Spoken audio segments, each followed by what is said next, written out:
Di kananku takkan ku goyang, sebab Yesus takkan ku goyang, takkan ku goyang, sebab Yesus takkan ku goyang, takkan ku goyang, sebab Yesus sertaku. Bapa, kami bangga punya Allah seperti Engkau. Kau memilih kami, Kau mengasihi kami dengan kasih yang sempurna. Kami bersyukur kami ada di tempat ini. Kami percaya rencana-Mu indah buat setiap kami.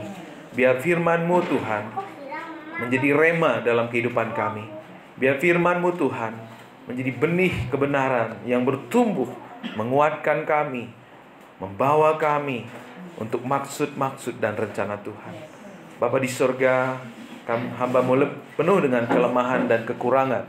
Biar saat ini Tuhan, kuasa Roh Kudus-Mu saja yang mengambil alih setiap kami di tempat ini, terlebih hamba-Mu. Kau sembunyikan Tuhan di belakang kayu salib-Mu, supaya isi hati-Mu saja ya Tuhan, yang boleh kami perdengarkan dan kami dengar.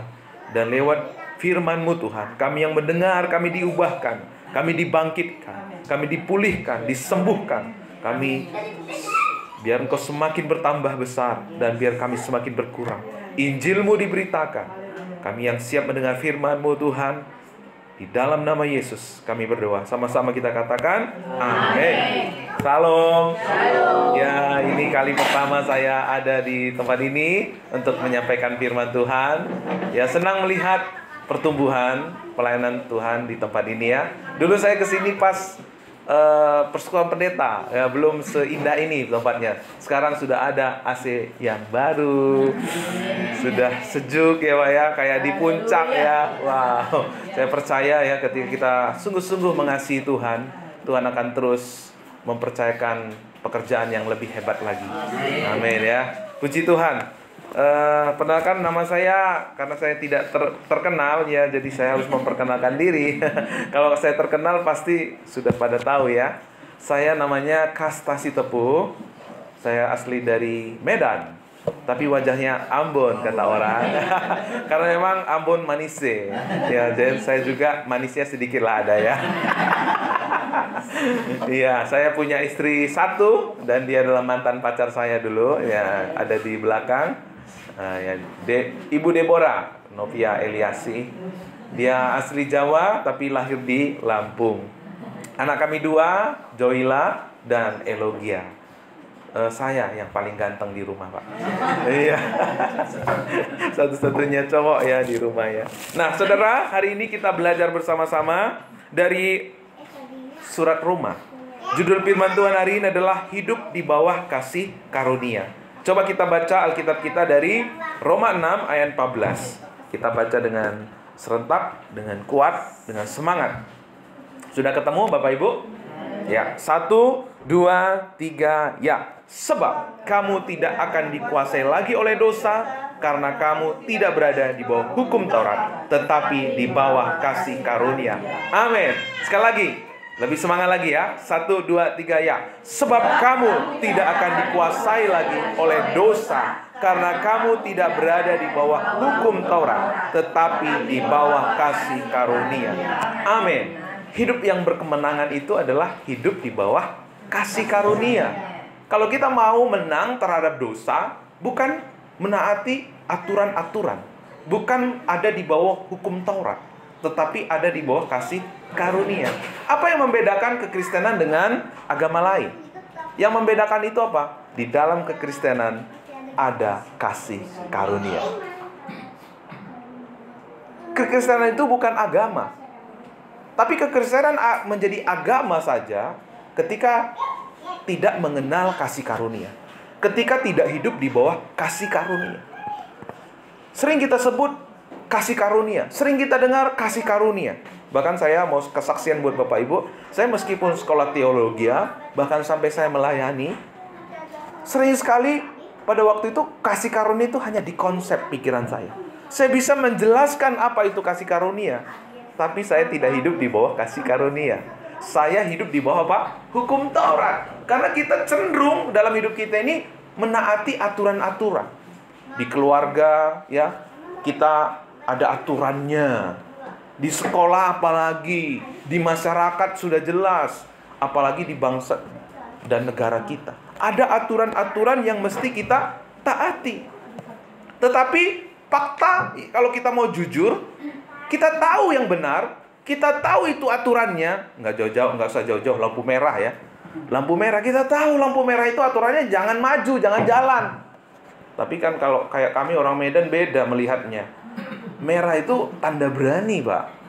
Makanya jalan terus gitu kan. Akhirnya ya semerautan. Kita tahu yang baik, yang benar, tapi kita sulit sekali melakukannya gitu loh. Dalam hidup kita sering sekali tahu mengampuni itu baik, sesuatu yang Tuhan inginkan, tapi berat banget untuk kita mengampuni. Tahu kalau kita itu mencari wajah Tuhan itu adalah sesuatu yang Tuhan senangi dalam hidup kita. Tetapi apa? Kita sering mencari tangan Tuhan. Wajah Tuhan itu bicara tentang kehendak Tuhan. Tangan Tuhan itu bicara apa? Berkat-berkat. Ya. Kita memahami jika hidup sebagai hamba Tuhan itu, maka harus dimotivasi dari Tuhan, tujuannya dari Tuhan, caranya dari Tuhan. Tapi kita sering membawa motivasi diri kita. Kita sering datang kepada Tuhan dengan motivasi diri kita, dengan agenda pribadi. Datang sama Tuhan karena apa? Karena ada maunya. Nah, itu agama, Bapak Ibu. Ketika kita hidup seperti ini, sebenarnya kita belum hidup di bawah Injil kasih karunia Tuhan. Karena Injil berbicara tentang kasih karunia. Apa itu kasih karunia? Pemberian cuma-cuma yang dianugerahkan Allah kepada kita. Dan pemberian itu tidak pernah bisa kita peroleh dengan usaha, perbuatan baik, dan ketaatan kita. Diberikan Tuhan cuma-cuma. Apa itu? Keselamatan. Bukan hanya keselamatan, berkat-berkat kehidupan. Semua yang kita perlukan di dalam hidup kita, Tuhan sudah jamin di atas kayu salib. Sebab itu waktu di atas kayu salib, satu perkataan yang begitu powerful yang Tuhan bilang apa? Sebelum dia mati, sudah selesai. Sudah selesai semua persoalan kita. Persoalan terbesar kita Tuhan sudah selesaikan. Apalagi persoalan ekonomi, apalagi persoalan penyakit, Tuhan sudah selesaikan bagi kita. Tahu kalau hari Minggu itu adalah harinya Tuhan. Tetapi ternyata bagaimana? Sering sekali kita melewatkan hari Minggu hanya karena apa? Diajak teman jalan-jalan, diajak teman untuk kondangan. Tahu kalau kita nyanyi itu kaulah segalanya, gitu kan? Kita nyanyi, tapi waktu kita ditawarin sesuatu, gimana ini Tuhan ya? Ke gereja atau nonton bioskop? Ini mumpung nih ada yang ngajakin ini, gratis ini. Kita sering sekali kalah dengan godaan-godaan seperti itu. Tahu bahwa pengajaran firman itu akan menopang kita untuk hidup dalam mengiring Tuhan Yesus. Tapi kita lebih senang, gimana ibu-ibu? Mana pilih? Pengajaran firman atau drama Korea? Iya, kita sering tahu kalau pengajaran firman itu bagus, ikut PA di gereja itu bagus. Tapi kalau kita ditawarin nonton drakor gitu ya, waduh, padahal setelah kita nonton drakor kita jadi melo ya kan? Iya, kita jadi galau gitu. Tapi kalau ikut pengajaran firman, kita excited. Mengerti, memberi dengan iman itu adalah kehendak Tuhan. Tetapi cenderung kita memberi dengan menggunakan logika kita. Tahu berdoa itu adalah napas kehidupan orang percaya. Tapi kalau disuruh berdoa 5 menit, sudah mulai ngantuk ya. Kenapa ini bisa semua terjadi? Karena saudara, sebenarnya kita sering sekali belum memahami, mengerti apa itu kehidupan di bawah kasih karunia. Paulus, ya, ini surat Roma ini ditulis oleh seorang Paulus. Paulus itu melayani Tuhan begitu luar biasa. Ia meninggalkan identitasnya sebagai warga negara Rom, Pak. Lalu dia menjadi penginjil. Warga negara Rom itu semua sudah jamin. Ibarat sekarang itu rumah, mobil, apa segala macam, udah dijamin karena dia punya kedudukan. Tapi begitu dia mengikut Yesus, menginjili, apa yang terjadi? Dia dipukul, dia dihina, dia dibully, dia mengalami ketelanjangan, dia mengalami kelaparan, karam kapal, kedinginan. Setelah selamat dari karam kapal, apa yang terjadi? Dipatuk ulang. Mungkin kita akan berkata kepada orang seperti Paulus zaman sekarang, sial kali lah hidupmu Paulus. Ngapain kau ngikut Yesus? Jadi belangsak kayak gitu hidupmu. Benar nggak? Tapi apa? Apakah Paulus kecewa sama Tuhan? Apakah dia mundur sama Tuhan? Paulus tetap maju mengiring Tuhan Yesus. Kenapa? Karena dia punya kekuatan hidup di bawah kasih karunia. Kalau Bapak Ibu lihat surat yang ditulis oleh Paulus, selalu Paulus menyebut kasih karunia, kasih karunia, kasih karunia. Karena Paulus dipanggil Tuhan untuk memberitakan Injil kasih karunia. Kalau Bapak Ibu lihat di Perjanjian Baru, surat siapa yang lebih banyak? Surat Paulus. Bicara tentang apa? Tentang kasih karunia. Tapi kalau Bapak Ibu dengar di gereja-gereja sekarang, jarang atau sering didengar tentang kasih karunia. Yang lebih sering didengar apa? Berkat, berkat, berkat. Atau sebaliknya, kalau kamu nggak ke gereja, kalau kamu nggak memberi perpuluhan, Tuhan marah sama kamu, kena kutuk loh. Jadi yang menggerakkan itu apa? Reward dan punishment. Itu bukan kekristenan, itu bukan kehidupan Injil. Itu adalah kehidupan orang beragama. Kalau kehidupan kita digerakkan oleh reward punishment, tidak ada kuasa di dalamnya. Karena itu hari ini saya mau bilang, jemaat Gereja Baptis Depok, Sabang, Citayam, Tuhan panggil untuk hidup di bawah Injil kasih karunia. Saudara, Tuhan panggil untuk hidup memberitakan Injil kasih karunia. Karena di dalam Injil kasih karunia ada kemurnian iman, ada kuasa di dalamnya yang tidak pernah diubah oleh situasi, kondisi, dan keadaan. Sama seperti Paulus. Imannya tidak pernah bisa diubah oleh situasi, kondisi, keadaan yang dialami. Seberapa banyak saudara-saudara, teman-teman yang kita lihat, imannya diubah. Karena apa? Situasi, kondisi. Ketika ke gereja nggak dipuji, sakit hati. Ketika ke gereja nggak disapa, sakit hati, nggak ke gereja lagi. Iman kayak apa ini? Iman seperti apa ini? Ini iman-imanan ya. Imam bonjol. Iya, imam tomat gitu kan. Saudara, Tuhan tidak memanggil jemaat Tuhan di tempat ini punya iman seperti itu. Kalau iman kita, iman yang sesungguhnya, iman yang sejati, tinggal tunggu waktu saja. Tuhan akan memunculkan kemurnian ini. Sama seperti emas. Emas itu dicari atau emas yang cari orang? Emas dicari. Iman yang murni juga seperti itu. Kalau iman jemaat Gereja Baptis Depok murni seperti emas, akan dicari oleh banyak orang. Kok bisa mereka seperti itu? Kok gereja itu penuh sukacita? Saya tahu masalah yang dihadapi itu sama Pak Sahad itu luar biasa. Saya tahu dapurnya, periuknya itu seperti apa. Tapi kok dia kayaknya nggak kekurangan sesuatu apapun. Aku mau datang deh. Aku mau cari tahu deh. Dia ketemu dengan Injil yang sesungguhnya. Amin. Roma 7 ayat 14-18. Di sini kita melihat, jangan berkecil hati memang Bapak Ibu, karena jemaat Roma juga mengalami hal yang sama. Di dalam ayat 14 sampai 18, sebab kita tahu bahwa hukum Taurat adalah rohani, tetapi aku bersifat daging, terjual di bawah kuasa dosa. Sebab apa yang aku perbuat aku tidak tahu, karena bukan apa yang aku kehendaki yang aku perbuat, tetapi apa yang aku kehendaki itulah yang aku perbuat. 16 sama-sama. Jadi jika aku perbuat apa yang tidak aku kehendaki, aku menyetujui bahwa hukum Taurat itu baik.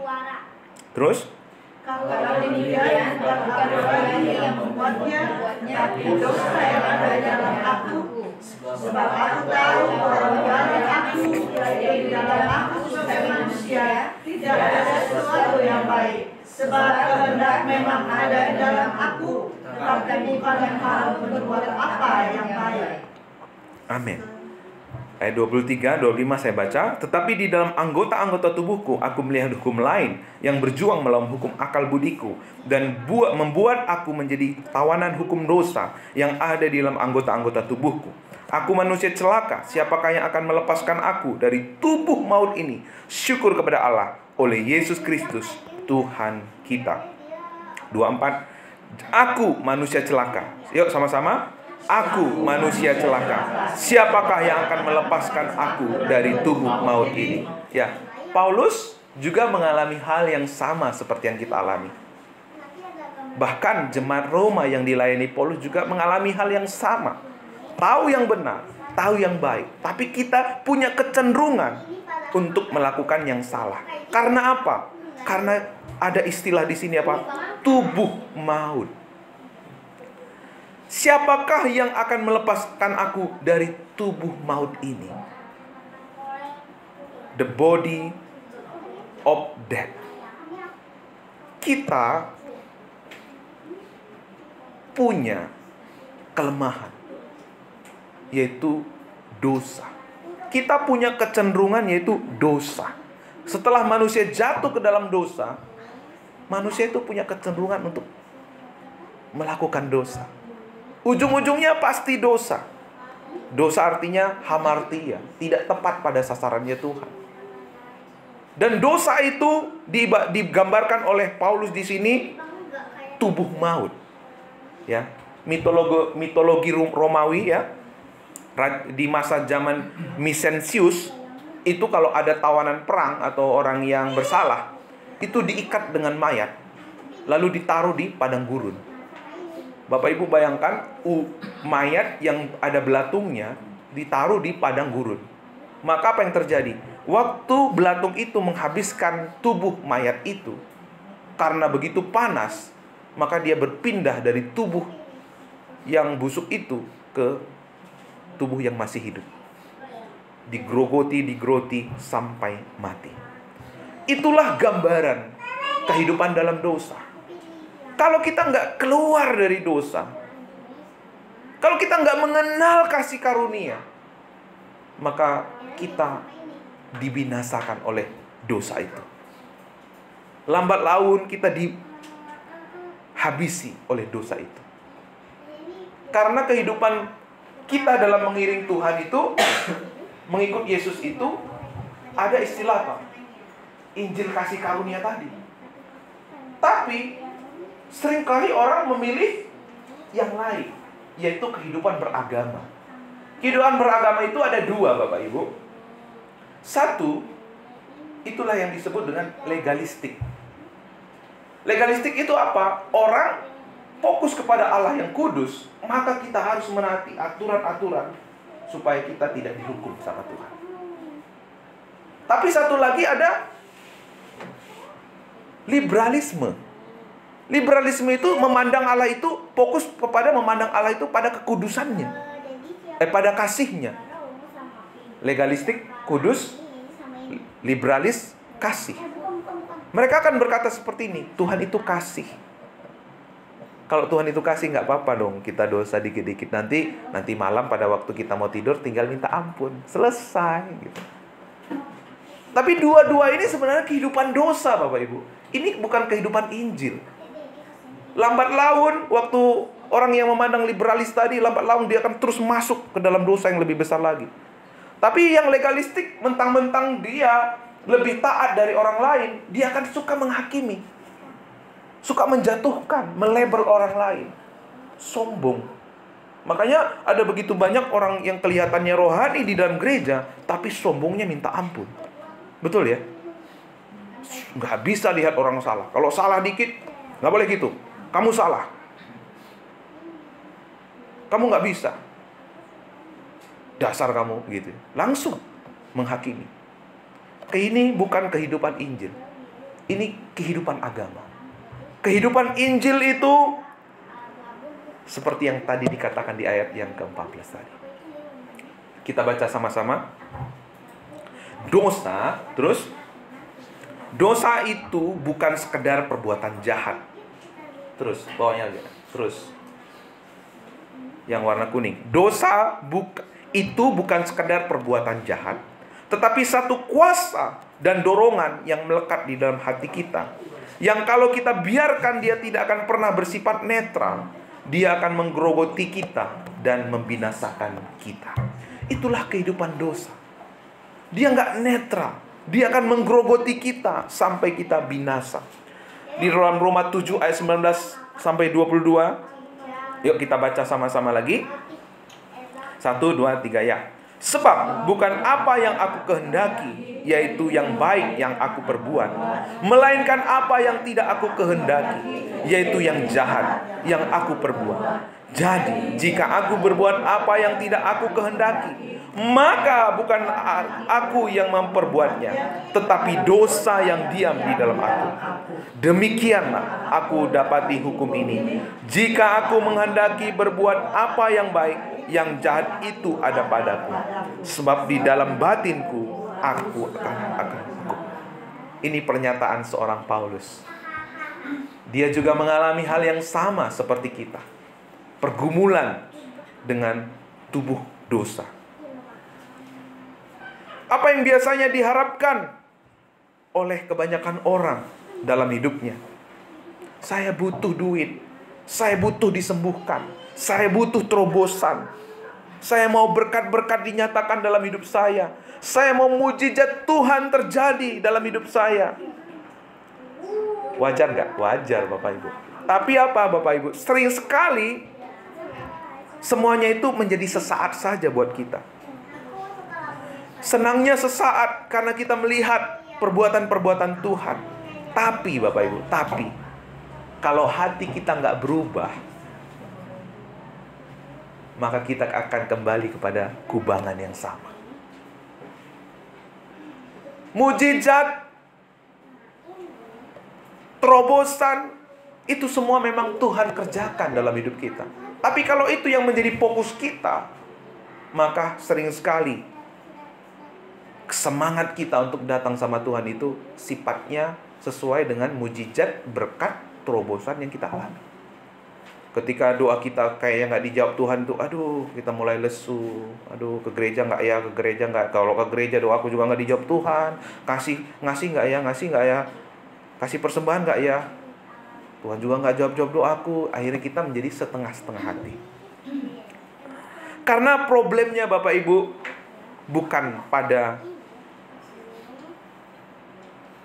semuanya itu. Problemnya ada pada hati kita. Problemnya ada pada hati yang dikuasai dosa. Tidak bisa selesai dengan aturan-aturan. Tidak bisa selesai dengan kehidupan sembrono yang kita jalani. Jadi kalau kita datang sama Tuhan itu hanya karena supaya kita masuk surga, maka sebenarnya kita tidak mencintai Tuhan. Kita sedang mencintai siapa Bapak Ibu? Diri sendiri. Kita sedang menggunakan Tuhan untuk kepentingan kita. Makanya kekristenan yang seperti ini tidak ada kuasanya. Selalu akan dikontrol oleh masalah. Selalu akan dikontrol oleh situasi, kondisi, dan keadaan.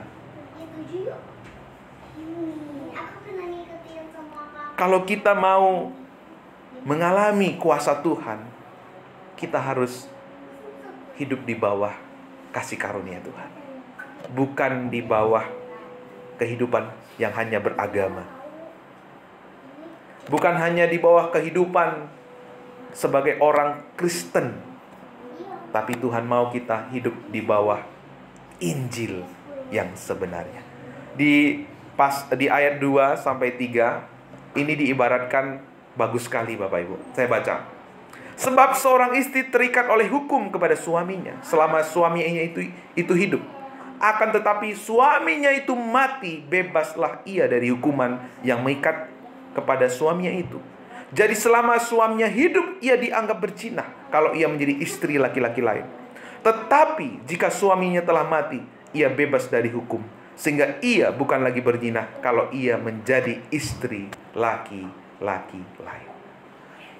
Seperti ini Bapak Ibu. Saya gambarkan. Ini sebenarnya bukan hanya semata-mata tentang pernikahan, tapi Tuhan gambarkan apa yang dimaksud dengan hidup di bawah Injil. digambarkan seperti kehidupan pernikahan. Ya. Saya menikah dengan istri saya, ya kan? Tapi kalau kami, ya nggak usah dengan istri lah ya, karena nggak enak juga. Soalnya ada mati-matinya juga.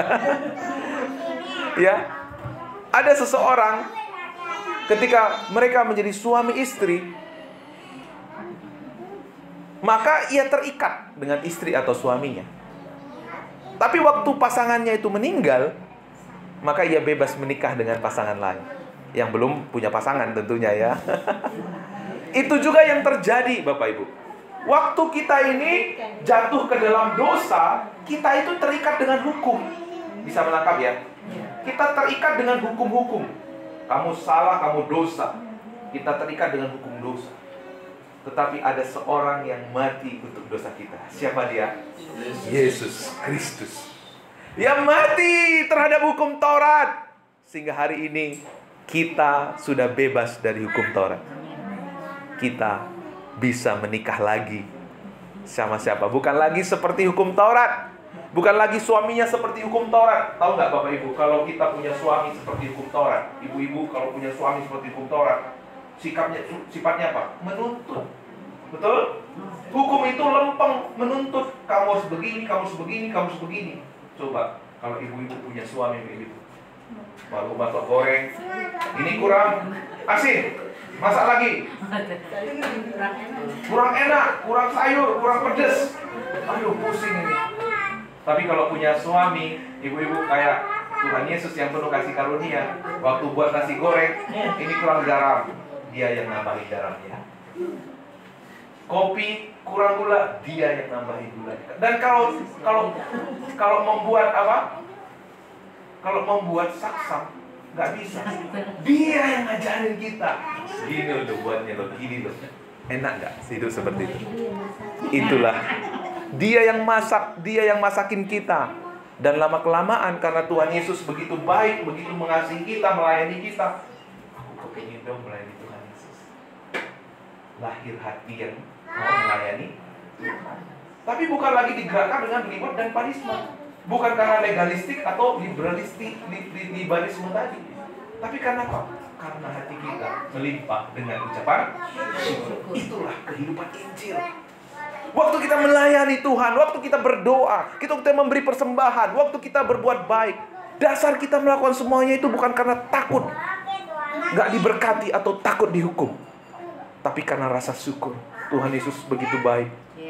Dia terima saya, Dia perhatikan saya, Dia menyelamatkan saya, Dia menyediakan semua yang baik dalam hidup saya. Bagaimana tidak Tuhan, saya tidak melayani Engkau? Bagaimana tidak Tuhan, saya tidak memuliakan Engkau?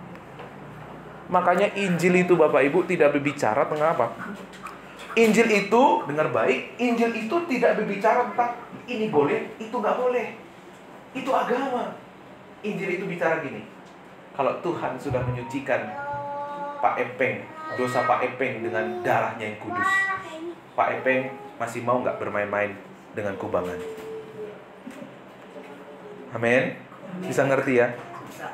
Kalau Tuhan sudah mengampuni engkau, dosamu yang begitu banyak sudah Tuhan ampuni, pantas nggak kita nggak mengampuni tetangga kita yang bersalah sama kita? Pantas nggak?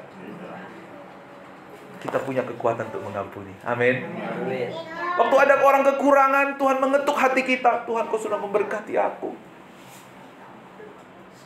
Waktu kita digerakkan untuk menolong orang lain, tangan kita akan menjadi orang yang murah hati. Bahkan kita akan menjadi orang-orang yang belajar memberi dari kekurangan kita. Amin. Disitulah kehidupan Injil. Cahaya Injil dinyatakan di dalam kehidupan kita. Ayat 4 dan 5. Sebab itu saudara-saudaraku, kamu juga yang telah mati bagi hukum Taurat oleh tubuh Kristus, supaya kamu menjadi milik orang lain, yaitu milik Dia yang telah dibangkitkan dari antara orang mati, agar kita berbuah bagi siapa? Berbuah bagi Allah. Waktu kita menerima kasih karunia, karena Kristus sudah mati atas hukum Taurat, kita menikah, kita hidup untuk Kristus. Di sanalah kita berbuah.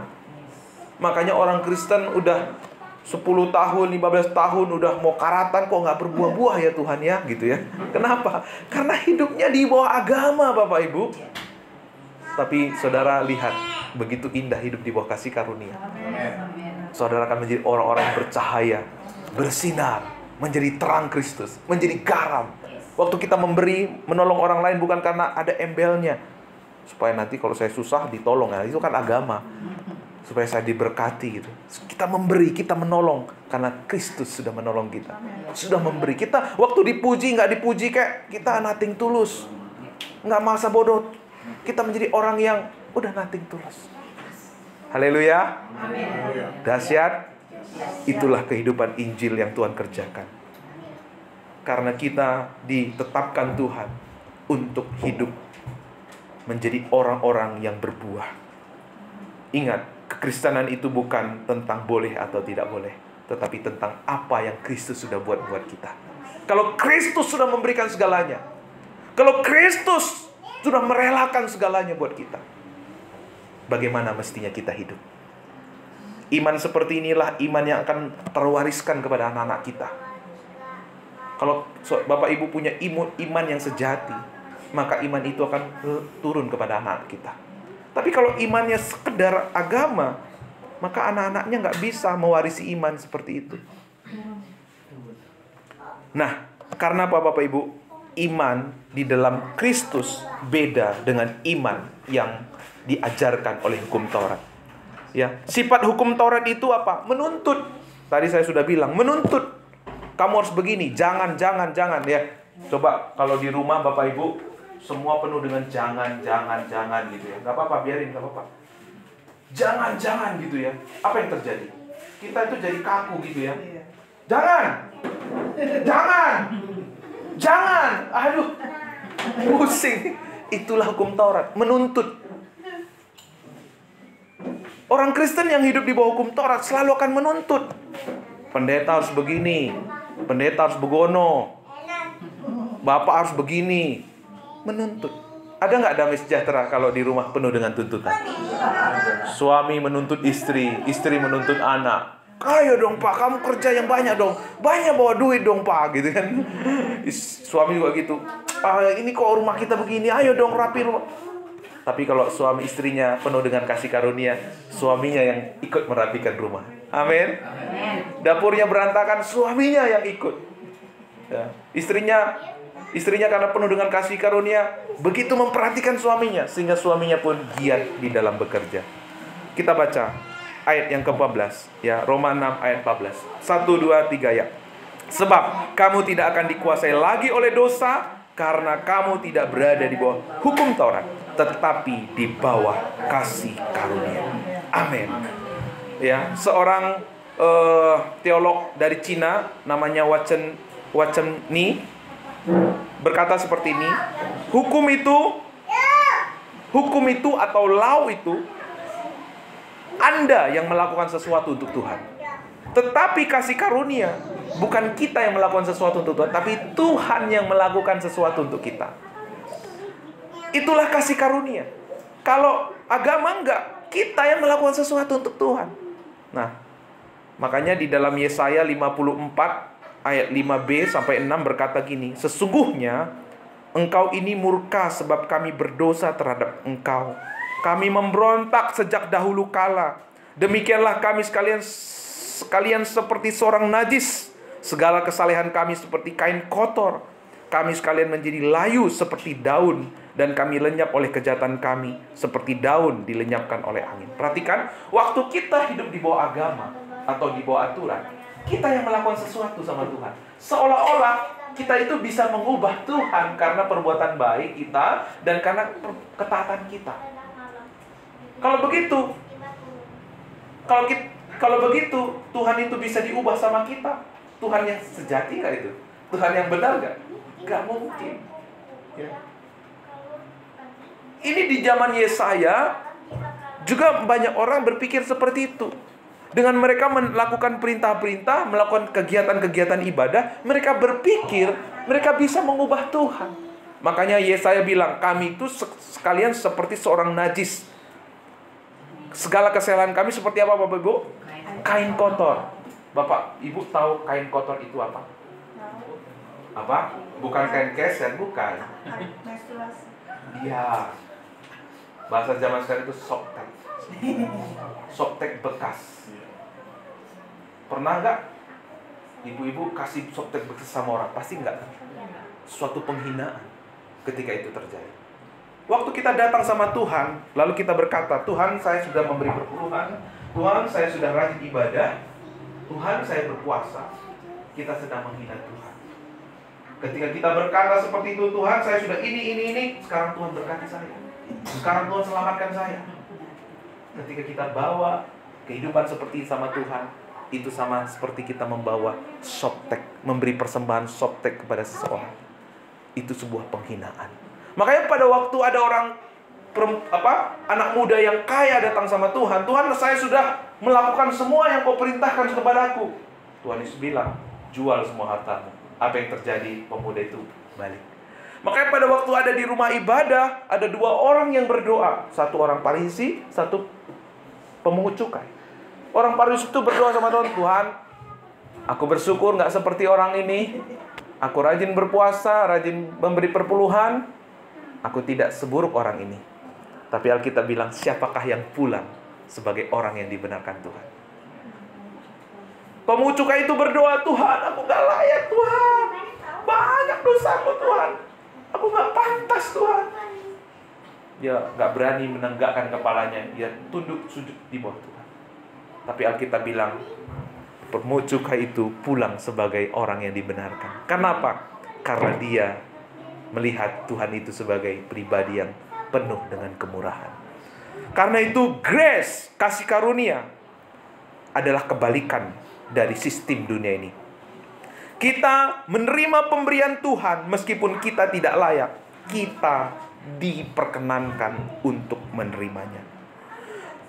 Ibrani 10 ayat 16 sampai 17. Sebab setelah ia berfirman, inilah perjanjian yang akan kuadakan dengan mereka sesudah waktu itu. Ia berfirman pula, aku akan menaruh hukumku dalam hati mereka dan menuliskannya dalam akal budi mereka, dan aku tidak lagi mengingat dosa-dosa dan kesalahan mereka.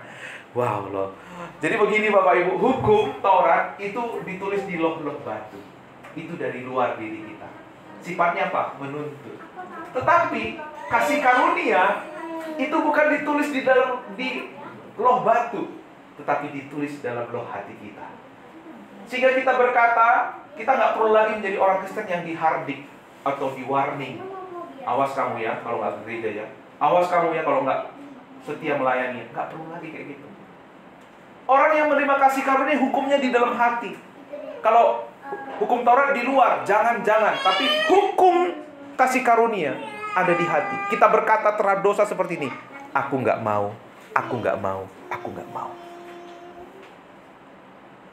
Kita melakukan ketaatan itu bukan karena warning, karena reward dan punishment, tapi karena kesadaran, karena Kristus mengubah kita lewat kasih karunia-Nya. Sebab itu dikatakan dalam Yohanes 1 ayat 17, sebab hukum Taurat diberikan oleh Musa, tetapi kasih karunia dan kebenaran datang oleh Yesus Kristus. Mana yang lebih penting, kasih karunia atau hukum Taurat? Hukum Taurat itu diberikan oleh hamba, Musa itu hamba, tetapi kasih karunia diberikan oleh Yesus. Kenapa harus Tuhan sendiri yang datang ke dunia untuk memberikan kasih karunia? Karena kasih karunia itu lebih utama daripada aturan-aturan. Ya. Karena itu saudara, waktu kita mengalami kasih karunia untuk mengampuni itu susah nggak? Nggak lagi susah. Untuk melayani itu sungguh-sungguh nggak? Nggak ada sungguh-sungguh. Karena apa? Kasih karunia memampukan kita untuk memuliakan Tuhan. Bukan karena terpaksa, tetapi karena Allah yang telah menganugerahkan kepada kita, sehingga kita dimampukan untuk taat dan setia. Makanya waktu orang mengalami kasih karunia, orang akan berkata, gila lu ya, dulu kamu bejat, munafik, menyebalkan, tapi kok sekarang hidupmu berubah ya, gitu kan? Perubahan ajaib sungguh ku alami sejak ku terima Yesus. Bermegah hatiku, sukacita penuh sejak ku terima Yesus. Martin Luther berkata seperti ini, hukum Taurat menemukan penyakitnya yaitu dosa, tetapi Injil memberikan obatnya. Hukum Taurat memang Tuhan berikan supaya kita tahu kita ini sakit, kita ini perlu obat. Tapi Injil memberikan kita obat yang menyembuhkan kita, mengeluarkan kita dari tubuh maut, memberi kita kemenangan. Jadi hukum Taurat membawa kita kepada Kristus, ya, tetapi kasih karunia diberikan kepada kita melalui Kristus. Allah menyuplai semua yang baik, semua yang kita perlukan disediakannya.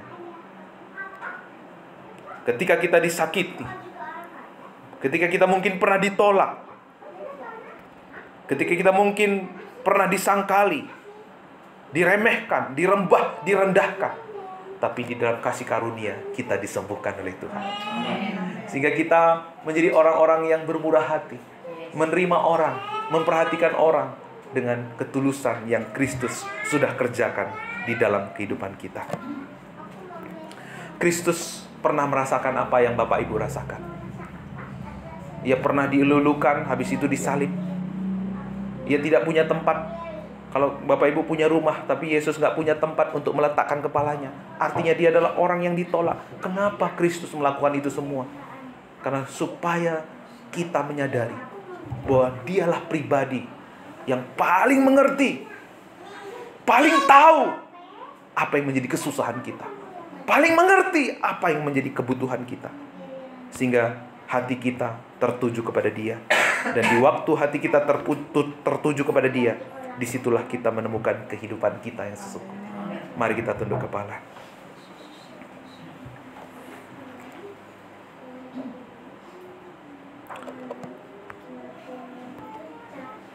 Mari kita merenungkan kebenaran firman Tuhan. Apakah selama ini kita sudah mengerti Injil yang sesungguhnya? Kalau selama ini kita ternyata salah mengerti dengan kekristenan, minta Roh Kudus-Nya membarui hati dan pikiran kita.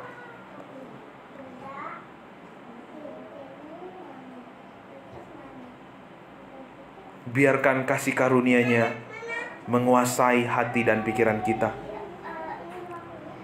Biar kita menjadi orang-orang yang mensyukuri kasih karunia Tuhan. Sehingga kita akan berkata kepada dosa, aku tidak mau, aku tidak mau.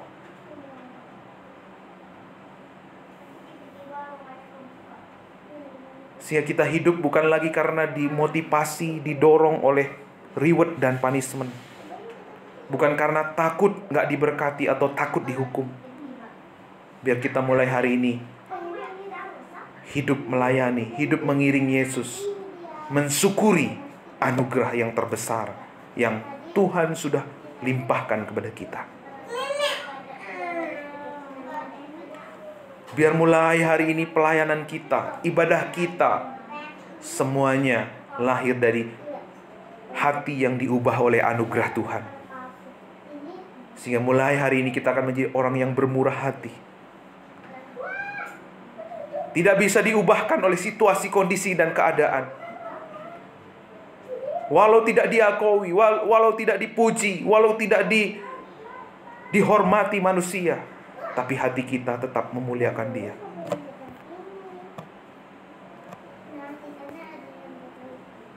Bapa di surga, sebelum kami akan mengakhiri ibadah kami, biar Engkau yang berbicara kepada setiap anak-anak-Mu di tempat ini, Tuhan. Biar mulai detik ini, Tuhan, kami tidak akan hidup sekedar beragama atau sekedar bergereja, tapi kami akan hidup di bawah kasih karunia-Mu. Kami mengiring Tuhan Yesus, melayani Tuhan Yesus, mengasihi satu dengan yang lain, didasari atas anugerah-Mu yang membebaskan kami, yang menyediakan semua yang kami perlukan, ya Tuhan.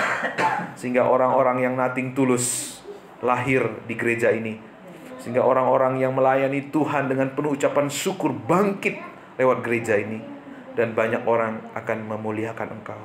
Banyak orang akan memuji Engkau.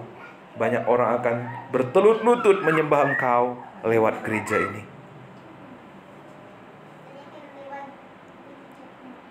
Mari Bapak Ibu ambil waktu untuk berdiam diri di hadapan Tuhan. Biar Tuhan mengubah hati kita.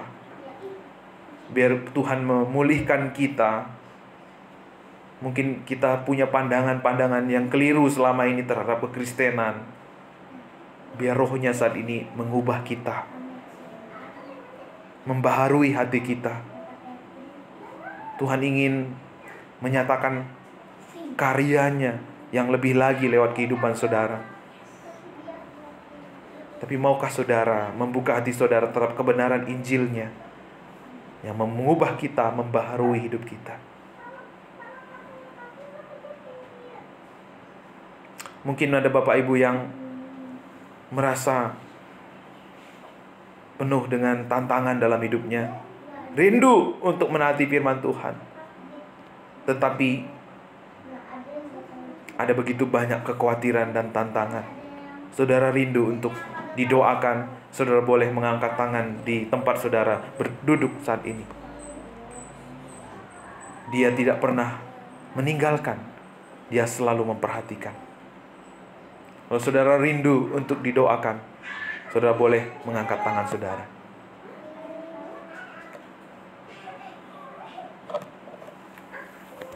Saya persilahkan Bapak Ibu semua untuk bangkit berdiri.